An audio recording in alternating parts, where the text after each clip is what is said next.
ఇప్పుడు రైతుల దగ్గర పోయి కనుక్కుంటురట. గ్రామ సభలు పెట్టిరు కదా, గ్రామ సభలలో కూడా రైతు భరోసా పైన కొంతమంది అధికారులు, గవర్నమెంట్ అధికారులు అడుగుతురట రైతులను. రేవంత్ రెడ్డి మొన్ననే 6,000 రూపాయలు ఎకరానికి పైసలు ఇచ్చిండు కదా, రైతు భరోసా మీకు టైంకి పడుతుందా అని అడిగిరట.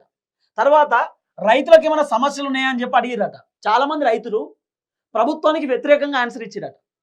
రేవంత్ రెడ్డి కంటే కేసీఆర్ నయము, కేసీఆర్ మాకు టైంకి రైతు భరోసా ఇచ్చేటోడు, అకౌంట్లో 5,000 రూపాయలు ఎకరానికి పడుతుండే, అన్లిమిట్ పంట, 10 ఎకరాలు ఉంటే 10 ఎకరాలకు పడుతుండే, 100 ఎకరాలు ఉంటే 100 ఎకరాలకు వస్తుండే. ఈ రేవంత్ రెడ్డి వచ్చిన తర్వాత 2024 సంవత్సరం మొత్తం రైతు భరోసా ఇయ్యలే. 2025లో జనవరిలో ఇచ్చిండు, మార్చి దాకా ఇచ్చుకుంటూనే వచ్చిండు. ఇప్పుడు మళ్ళా మొన్ననే రైతు భరోసా ఎకరానికి అంటుండు, మళ్ళీ ఇంకో ఎకరానికి అంటుండు, 2 ఎకరాలకు అంటుండు. అసలు ఈయన కథ ఏందో మాకు అర్థమైతలేదు. రేవంత్ రెడ్డి కంటే కేసీఆర్ నయం అని చెప్పి కేసీఆర్ పేరు తలుచుకుంటున్నారట. రేవంత్ రెడ్డికి వచ్చిన బాధ ఇదే.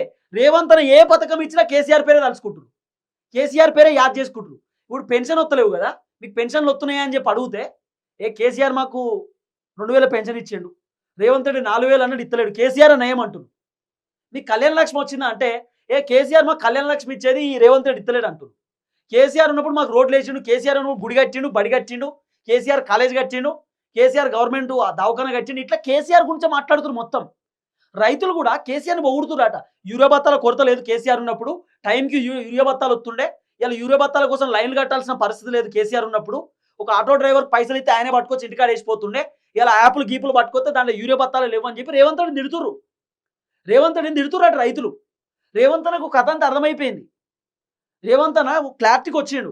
మనం ఎంత చేసినా కేసీఆర్ పేరే యాడ్ చేసుకుంటారు, మనం ఎంత చేసినా కేసీఆర్ పేరే మారుమవుతుంది అనేది రేవంత్ అన్నకు అర్థమైంది. రేవంత్ అన్న ఏమనుకుంటారు, రైతు భరోసా ఎకరానికి ఇస్తే కథం ఇక రైతులందరూ సంతోషంగా ఉంటారు, కాంగ్రెస్ ప్రభుత్వానికి చాలా పాజిటివ్ ఉంటారేమో అనుకున్నాడు. కానీ పాజిటివ్ ఏం లేదట. రేవంత్ అన్న ఏం ప్లాన్ చేసి తెలుసా, 70 లక్షల మంది రైతులకు ఒకేసారి రైతు భరోసా ఇస్తే అబ్బా ఒకటేసారి ఇచ్చింది అని అనుకుంటారేమో అని ప్లాన్ చేసింది. ఈ 70 లక్షల మంది రైతులకు 5 ఎకరాలకు 6 ఎకరాలకు ఏమి వేయలే, ఎకరానికే అంటే 40 గుంటల లోపే ఇచ్చింది. ఇక 70 లక్షల మందికి ఒకేసారి ఇచ్చినామని ఇప్పుడు డైలాగ్ కొడుతున్నాడు. మొన్న కేరళ ఎన్నికలకు పోయి ఏమంటున్నాడు, 9 రోజులలో 9,000 కోట్ల రూపాయలు రైతు భరోసా డబ్బులు ఇచ్చినామని రేవంత్ అన్న పచ్చబద్దాలు చెప్తున్నాడు. జనాలకు తెలియదా? జనాలు ఇప్పుడు మాలాంటి వాళ్ళు ఈ వీడియోలు చూస్తే జనాలకు అర్థమవుతుంది కదా కథ ఏందో. కాబట్టి రేవంత్ అన్న అబద్ధాలను జనాలు గమనిస్తున్నారు. అందుకే రేవంత్ అన్న రైతు భరోసా పైన సర్వే చేపిస్తే రైతులు ఇంకా ప్రభుత్వాన్ని తిడుతుర్రట.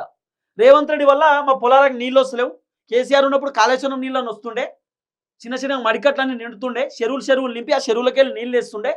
రేవంత్ రెడ్డి వచ్చినాక నీళ్ళు లేవు, కథలేవు, అసలు ఏం చేయాలో మాకు అర్థమైతే లేదు, మా బోర్లు కూడా పడతలేవు. రేవంత్ రెడ్డి వచ్చినాక యూరియా బత్తాలు దొరకలేవు, రేవంత్ రెడ్డి వచ్చినాక ధరలన్నీ పెరిగినాయి, రేవంత్ రెడ్డి వచ్చినాక ప్రభుత్వ అధికారులు చక్కగా పనిచేస్తలేరు. ఇవన్నీ సమస్యలు చెప్తున్నారు రైతులు.